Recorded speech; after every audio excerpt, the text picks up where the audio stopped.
मुसलमान उस वक्त तक मुसलमान नहीं रहता है जब तक कि वो कुरान पर ईमान न रखता हो, तौहीद पर ईमान न रखता हो, रसालत पर ईमान न रखता हो, इस बात की शहादत न देता हो कि अल्लाह एक है, वही हमारा माबूद है, उसी के आस्थाने के लिए हमारी जबी है और मोहम्मद हमारे रसूल हैं, वो हमारे पास अल्लाह का पैगाम लाए हैं और उनके बाद कोई नबी पैदा नहीं हो सकता है, और जो उनके बाद नबी होने का दावा करता है वो कुर्रा अर्ज़ी पर सबसे बड़ा झूठा। बिस्मिल्लाहिर्रहमानिर्रहीम। नाज़रीन अस्सलाम वालेकुम। 24 अक्टूबर 1975 एक ऐसी अहदसाज शख्सियत का यौम वफ़ात है जिन्होंने तहरीक पाकिस्तान में क़याम पाकिस्तान के लिए और फिर पाकिस्तान के क़याम के बाद पाकिस्तान के इस्तेहकाम के लिए ग्रां कदर खिदमत सरअंजाम दी।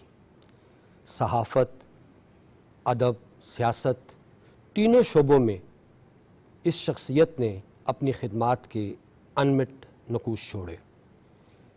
ये अजीम शख्सियत जनाब आगा शोरश कश्मीरी साहब की है और आज हम इस नशिस्त में उनकी शख्सियत ही के इन पहलुओं पे गुफ्तगू करेंगे और मेरे साथ जो मुक़्तदर शख्सियात इस गुफ्तगू में शरीक होंगी मैं उनसे आपका तारुफ़ करवा दूँ। मेरे साथ तशरीफ़ फरमा है जनाब इरशाद अहमद आरिफ साहब, किसी तारुफ़ के मोहताज नहीं है, मुल्क के मारूफ सहाफ़ी हैं, अखबार के चीफ़ एडिटर हैं। आपको वेलकम करते हैं प्रोग्राम में। उनके साथ तशरीफ़ फरमा है जनाब सलमान गनी साहब, आप भी किसी तारुफ़ के मोहताज नहीं है, PTV का जाना पहचाना चेहरा है, हमारे प्रोग्रामों में शिरकत करते हैं, रोज़नामा दुनिया के ये एग्जेक्टिव एडिटर हैं, आपको भी वेलकम करते हैं। और उनके साथ तशरीफ़ फरमा है जनाब मज़हर लाशारी साहब।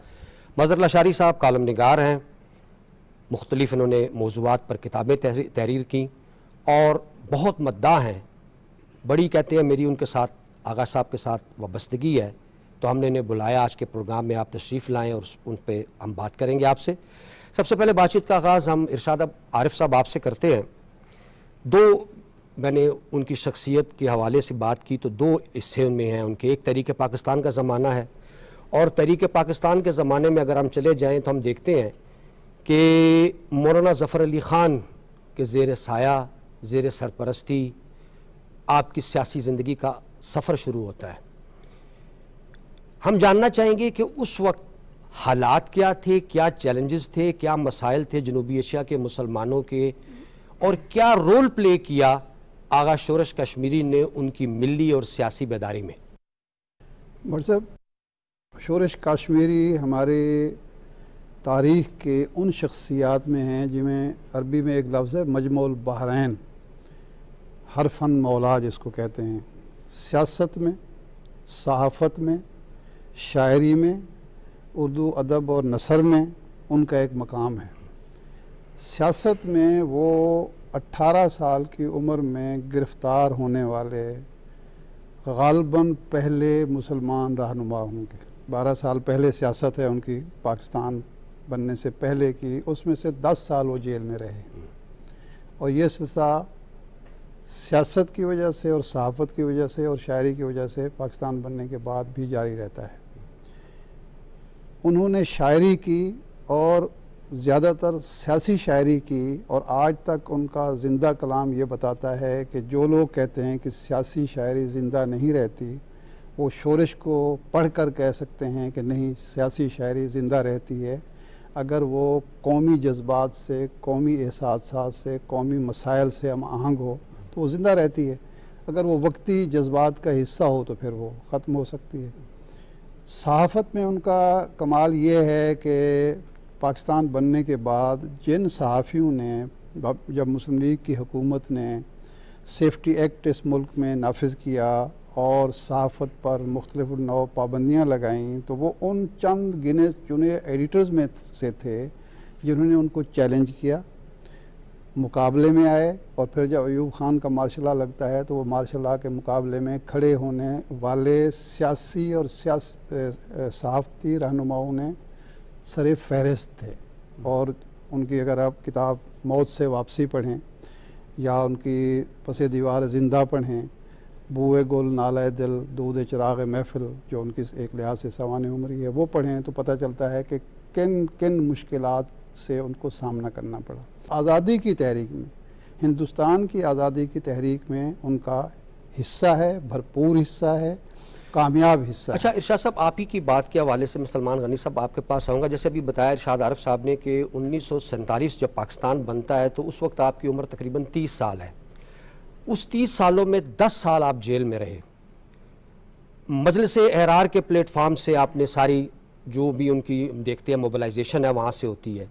आखिर वो कौन से ऐसे फैक्टर थे कि आपको उस वक्त की हुकूमत जो थी वो आपको जेल में रखती है और आपको अजियतें देती है? किन मुहर्रकात की बुना पर आपको पाबंद सलासल किया गया उस वक्त? भट्ट साहब, आपने भी और शाह साहब ने भी उनकी सियासत, सहाफ़त और शायरी और अदब के हवाले से रोल का जिक्र किया है, लेकिन मैं बतौर जर्नलिस्ट ये समझता हूँ कि वो खताबत के शहनशाह थे। और आपने जब ये कहा कि उनको उनकी जेल यात्रा क्यों होती थी, कि वो जब खिताब करते थे तो वो मजमे के अंदर बिजली दौड़ा देते थे। और आप उनकी तकारीर का सिलसिला देख लें। मैं बहुत छोटा था और मुझे याद पड़ता है कि उकाड़ा में हमारा एक चौक है, फवारा चौक, और ख़ास तौर पे उनकी हजूर अकरम सल्लल्लाहु अलैहि वसल्लम से जो निस्बत थी, और फिर वो मुहाफ़िज़े ख़त्म नबुव्वत थे। और मुझे याद है कि जब उन्होंने वो शेर पढ़ा कि ना जब तक कि कटमरूम ख्वाजा यसरब की इज़्ज़त पर खुदा शाहिद है मेरा ईमा हो नहीं सकता, मैं वो चार्ज क्राउड आज तक नहीं भूला। और ये एक ऐसा नुमाया था। और जहाँ तक एहरार की आपने बात की है, वो एहरार का आखिरी रोशन बाप थे और उन जैसा ख़तीब मैं नहीं समझता कि अब आया हो। और वो एक ही वक्त में जैसे बात की गई थी कि वो सियासत का भी एक बड़ा किरदार था, फिर सहाफ़त में, और फिर आप उनके नाम देखें बुनियादी तौर पे उनका नाम तो अब्दुल करीम है, शोरश कश्मीरी के नाम से मशहूर हुए। सबसे अहम बात कि उनकी असल पहचान चट्टान था। आप ज़रा चट्टान का लफ्ज़ देखिए, वो वाक़ईतन ही चट्टान थे, वो सिर्फ उनका मैगज़ीन ही नहीं था, वो दरअसल एक चट्टान थे। और चट्टान अपने ख़यालात के हवाले से, अपने नज़रियात के हवाले से, अपने एहसासात के हवाले से, और वो डिक्टेटरशिप के ख़िलाफ़ थे। आप उनकी सारी सहाफ़त, सियासत देखें, उनकी एक कमिटमेंट थी डेमोक्रेसी के साथ।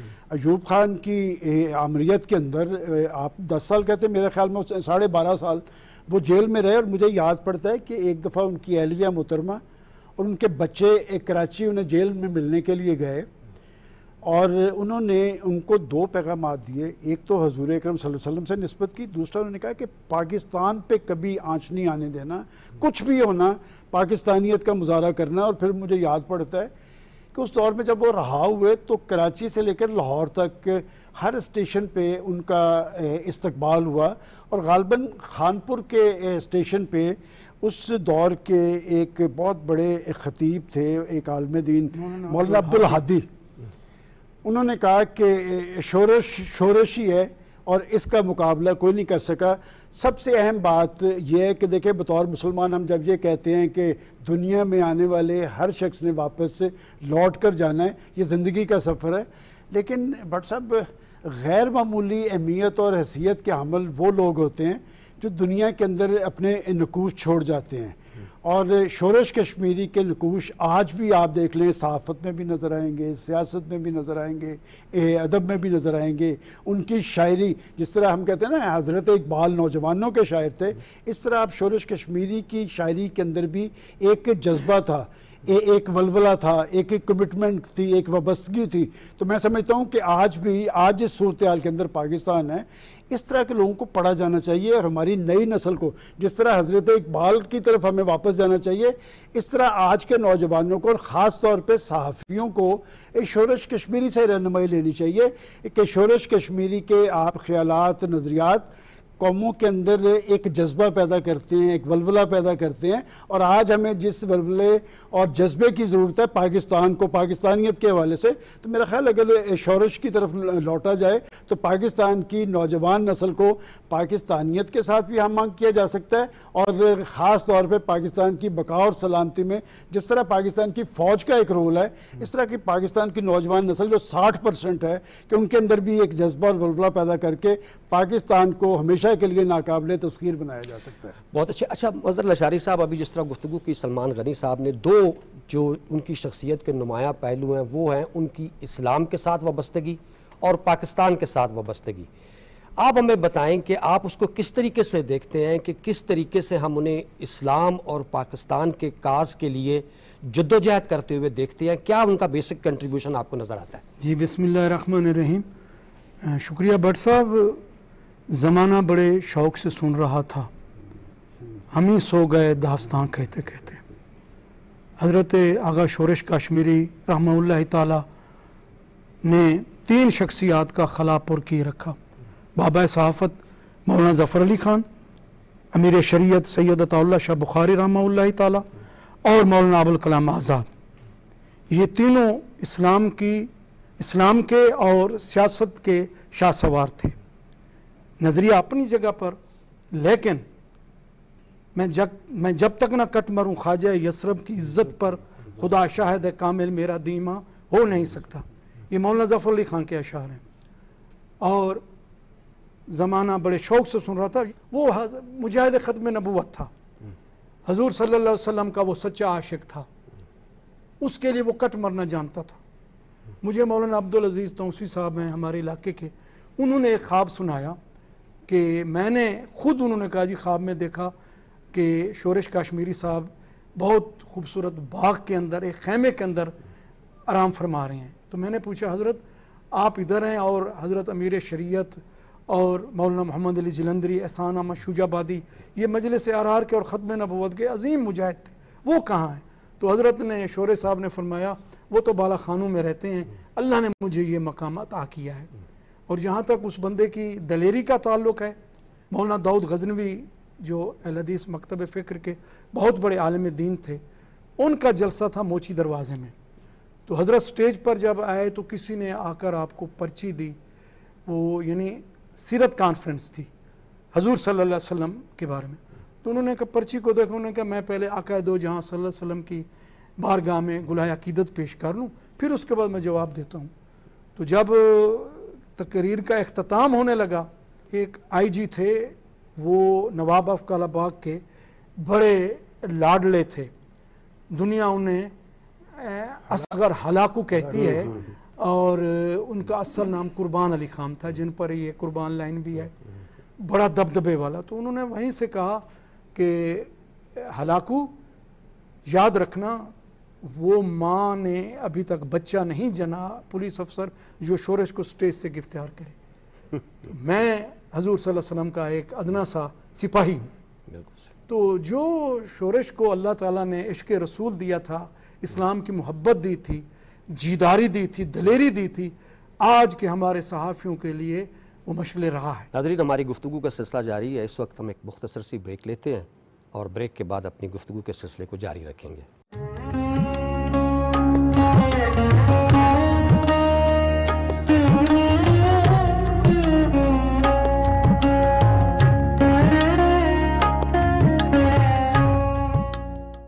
Welcome back. नाज़रीन, हम गुफ्तगू कर रहे हैं आगा शोरश काश्मीरी साहब की शख्सियत के हवाले से, उनकी कंट्रीब्यूशन के हवाले से। इरशाद आरिफ साहब, कायद आज़म और अल्लामा इकबाल, अगरचे कायद आज़म की सारी struggle all India Muslim league के प्लेटफार्म से है और अल्लामा इकबाल भी वाबस्ता रहे, क्या निस्बत आप देखते हैं आगा शोरश कश्मीरी का, क्या लिंक? क्योंकि अल्लामा इकबाल पर तो उन्होंने किताब भी लिखी फ़िज़ान इकबाल, तो इकबाल कायद आज़म के साथ उनका कैसा ताल्लुक़ आप देखते हैं? देखिए, तहरीक पाकिस्तान के दौरान मजलिस अहरार इस्लाम में भी 2 धड़े थे।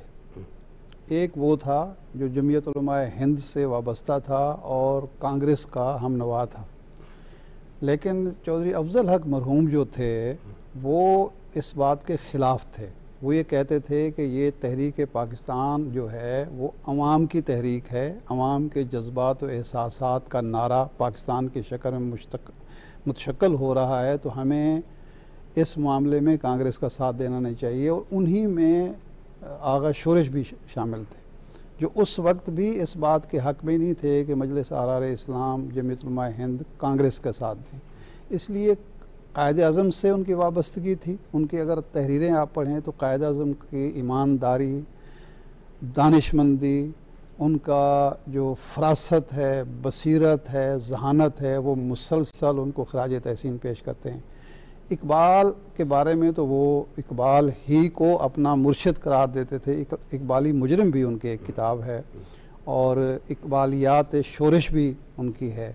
तो इकबाल के हवाले से तो वो एक अजीब व गरीब अकीदत उनके अंदर थी और वो ये समझते थे कि इकबाल जो है उससे हिंदुस्तान के मुसलमानों ने कोई बहुत ज़्यादा खातिर खा फ़ायदा नहीं उठाया। इश्क़ रसूल की बात हो रही है, मैं आपको एक वाक़या अर्ज़ करता हूँ। डॉक्टर इफ्तार अहमद साहब थे जो केई के किंग एडवर्ड मेडिकल कॉलेज के प्रिंसिपल थे। जब शोरश साहब जेल में थे तो इलाज मुआलजे के लिए गवर्नमेंट ने कहा, ये अयूब खान की दौर की बात है, तो वो बहुत नहीफ हो गए थे, तो उन्होंने कहा कि हम इलाज करना चाहते हैं। तो उन्होंने कहा कि मुझे किसी पर एतबार नहीं है, डॉक्टर इफ्तार को बुलाया जाए। चुनांचे उनको लाहौर से गवर्नमेंट लेकर गई कि जी आप ही उनसे बात कर सकते हैं। उन्होंने कहा कि वहाँ एक बात उन्होंने की जो बाद में आखिरी जब मर्ज़ुल मौत है उस वक्त फिर दोहराई, और वो ये थी क्योंकि उस वक्त भी खबरें आना होने शुरू हो गई थी कि शायद शोरश ज़िंदा न रहें, सूरत हाल ऐसी बिगड़ गई थी, भूख हड़ताल उन्होंने की हुई थी। तो उन्होंने कहा कि डॉक्टर इफ्तार तुम गवाह रहो कि मैं आशिक रसूल हूँ। और जब वो लाहौर में थे और बीमार थे और आखिरी वक्त आया तो उस वक्त वो कहते हैं मैं उनके सामने खड़ा था और उन्होंने कहा कि डॉक्टर इफ्तार तुम्हें याद है, तुम गवाही दोगे कि मैं आशिक रसूल हूँ। और डॉक्टर इफ्तार साहब जब वो आगा शोरश काश्मीरी मरहूम की याद में जलसा हुआ करता था यहाँ जिना हॉल में, तो उसमें ये बात दोहराया करते थे और गवाही दिया करते थे कि शोरश जो थे वाकई आशिक रसूल थे और वो मुझे गवाह बना के गए। अच्छा, शोरश का मिजाज क्या था? मुझे आप इजाज़त दें, मैं एक उनकी वसीयत है, यानी वो उन्होंने लिखी है वसीयत, उस तरह कानूनी वसीयत नहीं है जो उन्होंने लिखा। उन्होंने कहा कि मैं चाहता हूँ कि मरने के बाद वो शख्स मुझे गुस्ल दे जिसने मिंबर व महराब की अज़मत को दागदार न किया हो। कोई हुक्मरान मेरी कब्र पर फातिहा न पढ़े। मुझे गुस्ल वो दे जो कभी अंग्रेज़ फ़ौज में भर्ती होकर मलका मुअज़्ज़मा की हुकूमत के लिए न लड़ा हो, जिसका ओढ़ना बिछोना सिर्फ़ इस्लाम हो। मुझे वो शख्स कफन पहनाए जिसकी गैरत ने कभी कफन न पहना हो। मुझे वो शख्स कंधा दें जो जुल्म व जौर के ख़िलाफ़ लड़ते रहे हों। मेरा कलम उस शख्स को दिया जाए जो इसको तेशे कोहकन बना सके, जिसको लहू से लिखने का सलीका आता हो। और मेरी कब्र पर एक ही कतबा लिखा जाए कि यहाँ वो शख्स दफन है जिसकी ज़िंदगी तमाम उम्र इबरतों का मुरक्का रही। तो ये था शोरश काश्मीरी। उनकी शायरी में, उनकी नसर में, उनकी किताबों में, उनकी तकरीरों में, उनके मैंने उनको सुना है और बहोश आवाज़ सुना है। और हकीकत ये है कि पहले पढ़ा तो उनको जाना और जब सुना तो फिर माना। ठीक है, शोरश क्या है। अभी बात की इरशाद आरिफ साहब ने उनकी ऑटोबायोग्राफी की, मौत से वापसी, और ये उन्होंने लिखी जो दूसरा उनका कैद का पाबंद सलासल का दौर अयूब खान का ज़माना है, और वो जिसमें बताते हैं कि किस तरह मौत को हाथ लगा के आए। उन्होंने एक भूख हड़ताल का भी एक लंबा स्पैन किया। क्या मतलब उनके सामने क्या मिशन था, क्यों उनको पाबंद सलासल रखा गया, क्या वो चाह रहे थे, और पाकिस्तान बनने के बाद उनको किस मतलब अपने विज़न को समझते थे कि उनका विज़न रियलाइज़ हुआ या उसमें वो चीज़ें नहीं हो सकी जो उनके ज़हन में थी? क्या उनका सोच? देखिए डॉक्टर साहब, एक तो जो हजूर अकरम सल्लल्लाहु अलैहि वसल्लम से उनकी कमिटमेंट की बात करते हैं तो उनका एक बड़ा क्रेडिट ये था कि जो 1974 में तहरीक ख़त्म नबुव्वत चली थी उसमें उनका एक बड़ा बुनियादी और बड़ा किरदार था। पाकिस्तान के अंदर उस तहरीक के दौरान जो बड़े बड़े जलसे हुए हैं उनका मेन मुकर्रर शोरश कश्मीरी थे। और शोरश कश्मीरी क्यों थे? आपने पहले भी एक सवाल किया है कि वो आखिर जेल में क्यों जाते थे। आप जानते हैं कि जेल में हमेशा वही शख्स जाता है जो अपने ख़यालात, अपने नज़रियात, अपने एहसासात और अपने जज्बात के हवाले से यकसू होता है और वो सिर्फ़ अल्लाह से डरता है, वो हुक्मरानों से नहीं डरता। आपके पीछे एक तस्वीर है और ये स्टाइल पाकिस्तान, मैं आपको चैलेंज से कहता हूँ कि पाकिस्तान के किसी पॉलिटिशियन का, किसी आलम दीन का, किसी ख़तीब का ये स्टाइल नहीं, ये एक नेचुरल स्टाइल था, ये जो आपके पीछे तस्वीर है। और ये भी मैं बताता चलूँ कि वो बड़े खुले डुल्ले आदमी थे और इसी लाहौर के अंदर जो मैंने ख़ुद तो नहीं देखा, जो हमने सुना है कि वो इंसान दोस्त थे और ख़ास तौर पे सहाफ़ियों का तहफ़्फ़ुज़ किसी भी हर मामले में। ये हबीब जालिब साहब को एक दफ़ा पकड़ के ले गए, इनको पता चला इनके एक मैनेजर थे सलाहुद्दीन, वो हर वक्त उनके साथ, उन्होंने कहा सलाहुद्दीन टांगा मंगवा, पहुंच गए थाने और वो SHO थर थर कांप रहा था। उसने कहा कि तुम्हें जुर्रत कैसे हुई, तुम्हें पता है कि ये शख्स कौन था? वो 3 दफ़ा उन्होंने कहा कि तुम्हें पता है कौन शख्स था। उसके बाद वो SHO उनसे माजत करता नज़र आया। इस तरह के दर्जनों वाक़यात हैं उनकी इंसानियत दोस्ती के। अब बात यह कि आपने कहा कि कौन सी चीज़ ऐसी है जिसने उनको नुमायाँ किया था? उनकी पाकिस्तानियत थी, उनकी जमहूरियत से कमिटमेंट थी, और उसके बाद सबसे बड़ी बात जो उनकी पहचान बनी है वो हजूर अकरम सल्लल्लाहु अलैहि वसल्लम से उनकी निस्बत और ख़ास तौर पे कादियानियत के ख़िलाफ़। एक और वाक़या आप देखें कि भुट्टो साहब की हुकूमत थी कि जब भुट्टो साहब ने कादियानियों को गैर मुस्लिम अक़लियत करार दिया तो वही शोरश कश्मीरी जो पहले तहफ़्फ़ुज़ात का इज़हार कर रहे थे, उसके बाद वो भुट्टो साहब को हीरो बनाया, उन्होंने भुट्टो साहब की तारीफ़ की और इनका हल्का अहबाब बड़ा वसी था। आपने मौलाना ज़फ़र अली ख़ान का जिक्र किया, मौलाना सैयद अबुल आला मदूदी, जुल्फ़िकार अली भुट्टो, नवाबज़ादा नसरुल्लाह ख़ान, डॉक्टर सैयद अब्दुल्ला, जो भी बड़े बड़े लोग थे वो शोरश कश्मीरी से अपना तल्लुक़ को अपने लिए एजाज़ समझते थे। एक बड़े दिलेर आदमी थे वो, जो लफ्ज़ मैंने वो लाहौरिया समझते हैं ना कि खुला डुल्ला बंदा जो है, और कोई कम्प्लेक्स उन्हें नहीं था। शख्सियत क्या भरपूर शख्सियत थी उनकी, क्या कद काठ था उनका। और इसीलिए आप देखें ना कि इस कद काठ का बंदा जो होता है, जो मुकर्रर भी होता है, वो लोगों के अंदर पॉपुलर होता है। और मैं समझता हूँ कि कराची से लेकर खैबर तक उनकी एक मकबूलियत कायम थी अपने ख्यालात, नज़रियात और एहसासात की वजह। अब मज़हर साहब, किस तरीके से आगा शोरश कश्मीरी का जो मैसेज है, जो उनकी शख्सियत के स्टेचर को हम देखते हैं, जो हमने सारी गुफ्तगू की, अब अगर हम इसको कन्वे करना चाहें नौजवान नस्ल में तो क्या करना होगा हमें? किस तरीके से हम ये मैसेज उन तक पहुंचा सकते हैं आपके ख्याल में? देखें जी, जो अफ़कार शोरश हैं, कुलियात शोरश हैं, उनकी जो जितना लिटरेचर है, जितनी उनकी किताबें हैं, नई नस्ल को निसाब में हुकूमत पाकिस्तान को चाहिए कि हज़रत शोरश कश्मीरी को निसाब के अंदर उनकी किताबों को शामिल किया जाए। शब जाए के मनबूदम, जो उनका 1968 में उन्होंने जो उम्रा किया था, जो हजूर सल्लल्लाहु अलैहि वसल्लम के रोज़े अतर पर जो जिस तरीके से उन्होंने हाज़िरी दी थी, और जब वो सलाम पढ़ने के लिए आका की खिदमत में हाजिर हुए थे तो वो तड़प उठते थे। मैं ये याद है हज़रत मौलाना यूसुफ बेनूरी रहमतुल्लाह अलैह, बेनूरी टाउन कराची वाले, उन्होंने उम्रा करने, हज़रत ने जब उम्रा किया तो उनको बुलाया और उसी मसनद पर बिठाया जहाँ पर वो बैठकर दौरा हदीस पढ़ाया करते थे। तो हज़रत शोरश को बैठाया। बाद में कुछ उलमा ने इतराज़ किया कि आपने एक दाढ़ी मूंड को उस मसनद पर बिठा दिया जहाँ पर आप काला काला रसूलुल्लाह सल्लल्लाहु अलैहि वसल्लम कहा करते थे।